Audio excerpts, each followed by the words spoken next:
الحمد للہ وکفا وسلام علی عبادہ الذین اصطفى اعوذ باللہ من الشیطان الرجیم بسم اللہ الرحمن الرحیم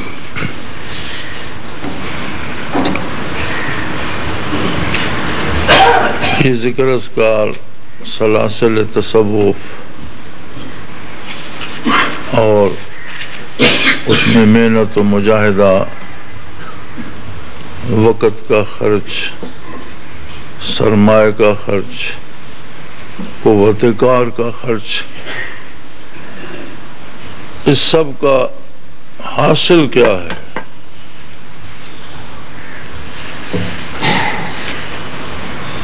دنیا میں بہت سی چیزیں اللہ کریم نے جو پیدا فرمائی ہیں وہ ایسی بھی ہیں جو راستہ چلتے بھی مل جاتی ہیں، ایسی بھی ہیں جو خریدی جا سکتی ہیں،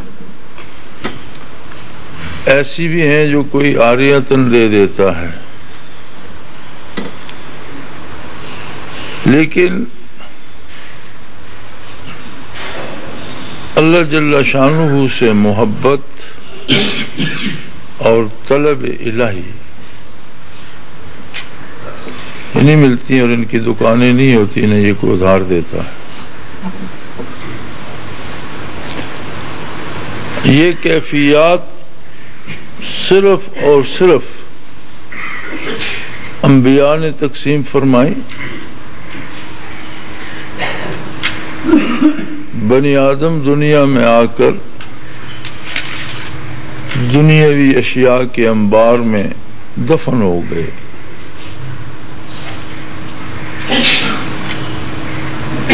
یہ محض اللہ کے نبی اور رسول تھے جنہوں نے اس جہان کی آلائشوں سے اوپر لے جا کر بنی آدم کو شرف انسانی بخشا،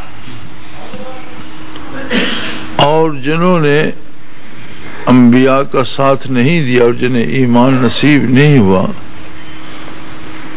قرآن حکیم فرماتا ہے اولئک کالانعام بل ہم اضل، وہ جانوروں کی طرح ہیں، چوپاؤں کی طرح ہیں، بلکہ ان سے گئے گزرے ہیں کہ چوپایا تو فطرتاً پیدا ہی چوپایا کیا گیا، اس میں اوصاف اور خصوصیات انسانی تھے، مگر یہ اس کے باوجود چوپایا بنا۔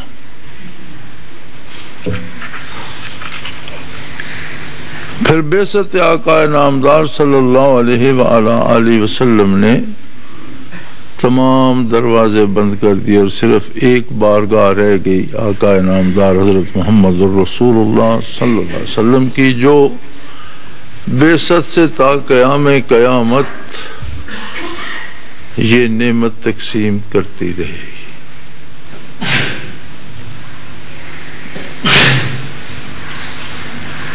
اللہ کریم عطا کرنے والے ہیں، اور آپ صلی اللہ علیہ وسلم کا منصب عالی بانٹنے کا ہے۔ انما انا قاسم واللہ یؤتی، اللہ عطا کرتا ہے، میں تقسیم کرتا رہتا ہوں۔ اور آپ صلی اللہ علیہ وسلم کا تقسیم کا انداز نرالا ہے، جو بھی جاتا ہے معروم نہیں ہوتا، بلکہ شدید ترین دشمن جو تھے، اگر انہیں اللہ نے توفیق بخشی اور وہ در دولت پہ حاضر ہوئے تو وہ بھی عشق الہی لے کر پلٹے۔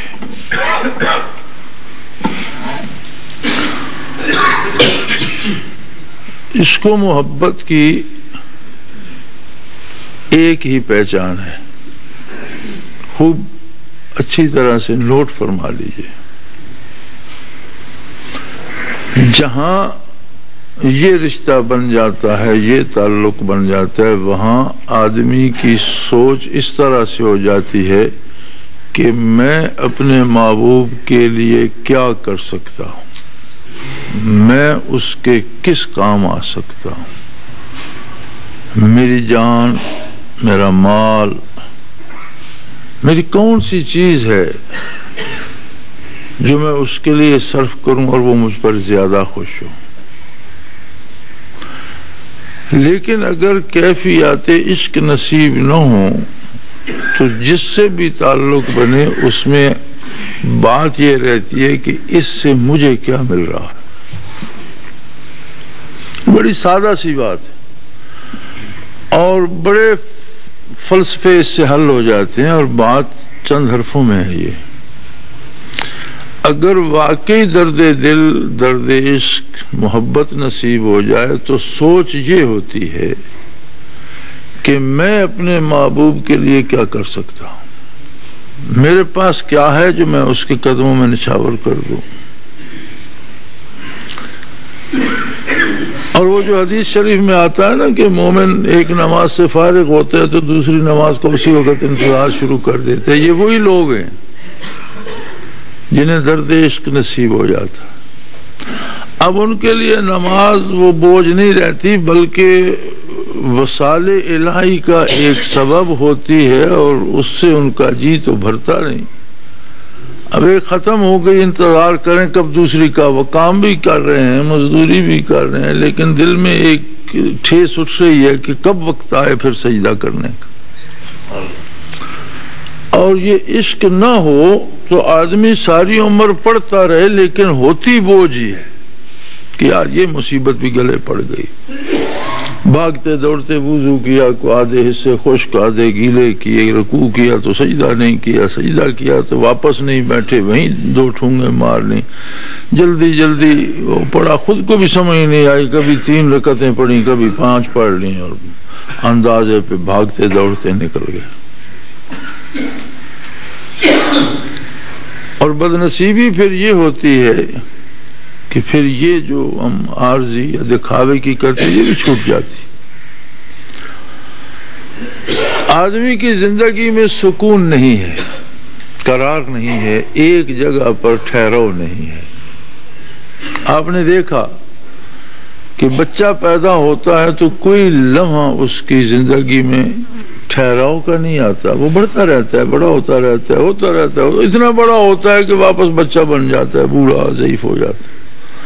کوئی دن آپ نے دیکھا کہ وہ ٹھہر گیا ہو، مسلسل چلتا رہتا ہے. اسی طرح رشتوں اور تعلق میں بھی ٹھہراؤ نہیں ہے، یا یہ قریب تر لے کے جاتے رہتے ہیں، اور اگر رکھنا آ جائے تو ہر لمحہ دور تر لے کے جاتا رہتا ہے، یا اوپر چلتا جاتا ہے یا پھر نیچے گرنا شروع ہو جاتا ہے. درمیان میں ایسی کوئی جگہ نہیں کہ جہاں وہ کھڑا ہو جائے اور اس پہ ہمیشہ کھڑا رہے، ایسی کوئی جگہ نہیں.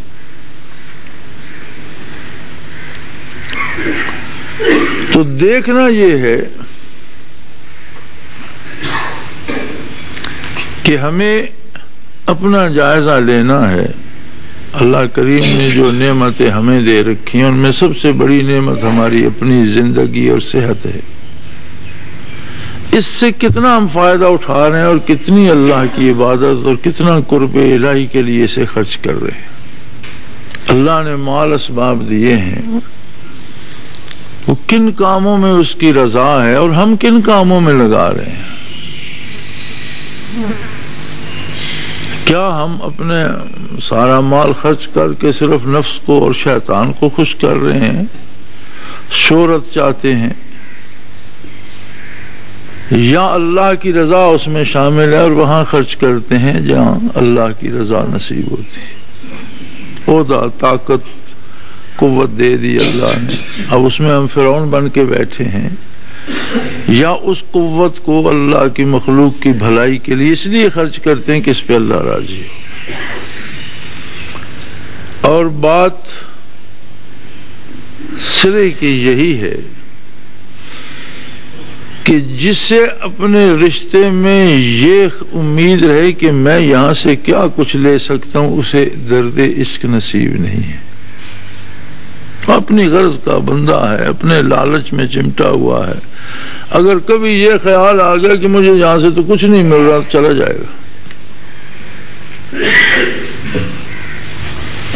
اور آج نہیں، بڑے عرصے سے، ہمیشہ سے، ظہور اسلام سے لے کر لوگ گرتے رہے، مرتد ہوتے رہے، سلاسل تصوف کو چھوڑ کر مرتد طریقت ہوتے رہے. آپ سب کی ایک فہرست بنا لیں، سب کے حالات پڑھیں تو ان کے واپس جانے یا الگ ہو جانے کا سب کا ایک ہی سبب ہے کہ مجھے یہاں سے یہ مفادات ملنے چاہیے تھے، وہ ملے نہیں، یا مل رہے تھے کسی نے روک دیے، یا آئندہ مجھے یہاں سے کوئی مادی نفع ملنے کی امید نہیں ہے۔ مجدد ثانی رحمۃ اللہ علیہ ایک ساتھ ایک افغانی ہوتے تھے عالم،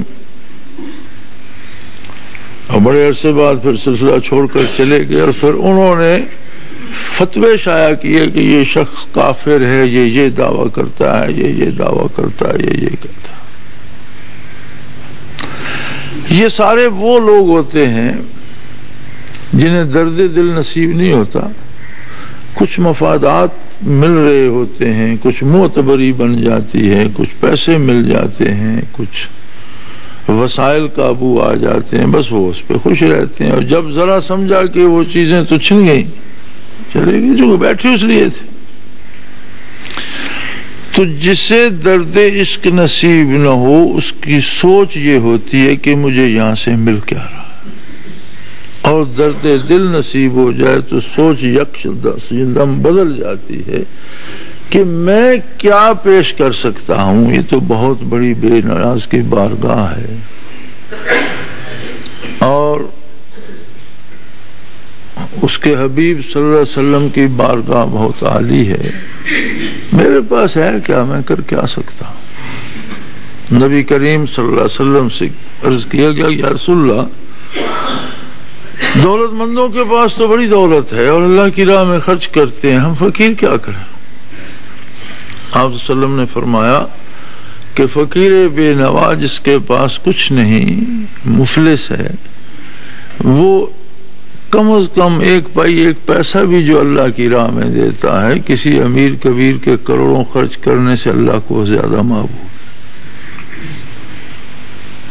کہ وہ اپنی ضرورتیں روک کر دیتا ہے اور وہ اپنی پوری کرنے کے بعد زائد ضرورت دیتا ہے۔ اسے آپ کے پیسوں کی ضرورت نہیں، ہمارے اس نے مال و دولت خود دے رکھا ہے ہمیں، اس تو ہمارا محتاج تو نہیں ہے، سب کچھ اس کا وہ خود بانٹ رہا ہے، اسے ضرورت نہیں۔ بات صرف یہ ہے کہ ہم اسی مال و دولت کی محبت میں الجھ گئے اور یہی سودا ہے کہ ہمیں کیا مل رہا ہے، یا بات الٹ گئی اور اس جگہ جا پہنچی کہ میں کیا پیش کر سکتا ہوں۔ کسی نے عمریں دی، کسی نے جان دے دی، رائے حق میں شہید ہو گیا، کسی نے ساری زندگی ایک ایک رکن کی پابندی کی، ساری زندگی دینا آسان تو نہیں ہے، خرید و فروخت، لڑائی جھگڑا، لین دین، کاروبار حیات، ایک لمبی فہرست ہے، اور ہر وقت حضور الہی میں رہنا اور ہر کام کرتے وقت یہ احساس ہونا کہ میرا رب میرے پاس موجود ہے اور میں اس کے حکم کے خلاف نہ کروں، یہ جان دینے سے بھی مشکل ہے۔ ایک موقع بنتا ہے، بندہ جذبات میں آ کر لڑ جاتا ہے، شہید ہو جاتا ہے، لیکن زندگی بھر ہر بات پہ رک کر سوچنا بڑی مشکل بات ہے۔ اگر رشتہ دل نصیب ہو جائے تو مشکل نہیں رہتی، اور نصیب نہ ہو تو آسان نہیں۔ تھوڑی سی ارادے کی اصلاح چاہیے، جو اپنی اغراض لینے کے لیے آئے گا غرضیں تو وہ پوری کرتا ہے، مال بھی دیتا ہے، اولاد بھی دیتا ہے، عہدے بھی دیتا ہے، وہی دینے والا ہے، سب کو دے رہا ہے، کافروں کو بھی دے رہا ہے، جو اسے نہیں مانتے انہیں بھی کھلا پلا رہا ہے، ہوتا رہتا ہے، لیکن اسے وہ نعمت نصیب نہیں ہو، اور جسے نصیب ہوگی اس کا رویہ بدل جائے گا۔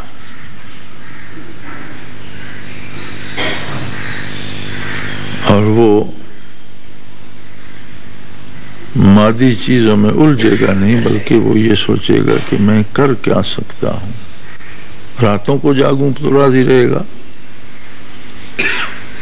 کثرت ذکر سے راضی ہوگا، کثرت درود سے راضی ہوگا، تلاوت سے راضی ہوگا، مزدوری سے راضی ہوگا کہ رزق حلال کماؤں اور اس کی راہ میں خرچ کیا کروں. ایک فکر ہی تبدیل ہو جاتی ہے، سوچ کا دھارا ہی بدل جاتا ہے. تو ہر شخص کو اپنا امتحان لیتے رہنا. ہم سب نے چلے جانا ہے تو اپنا محاسبہ کیا کرو اور دیکھا کرو کہ ہم کیا سوچ رہے ہیں. مادی چیزیں لینا چاہتے ہیں یا ساری مادی چیزیں دینا چاہتے ہیں اور اس کا قرب لینا چاہتے ہیں.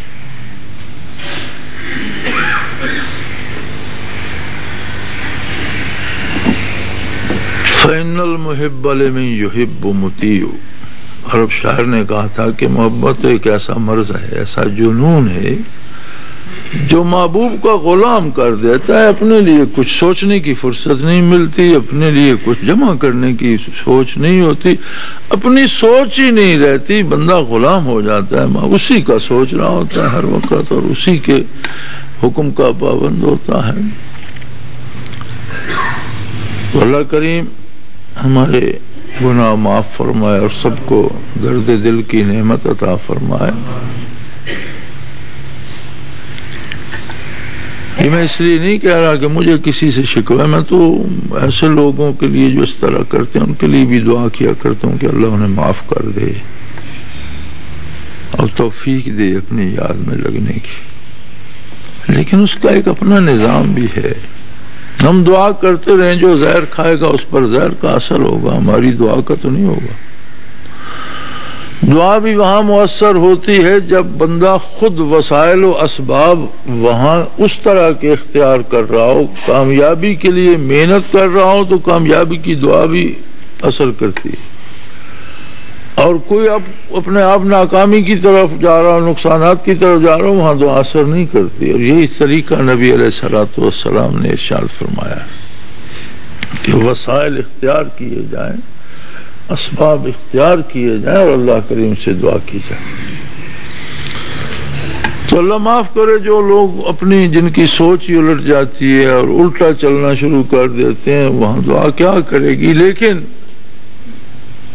ہماری طرف سے پھر بھی دعا ہی ہوتی ہے. بیا ساکیا من چہا میں کنم تو دشنام دے من دعا میں کنم. اس لیے کہ ہماری تو مجبوری ہے، ہم تو اور کچھ کر نہیں سکتے. ہمیں لگا ہی اس کام پر دیا گیا ہے کہ یہ کرو، بات ختم. آنے والے کو خود اپنا محاسبہ کرتے رہنا چاہیے. اللہ کریم سب کے حال پہ رحم. آخر دعوانا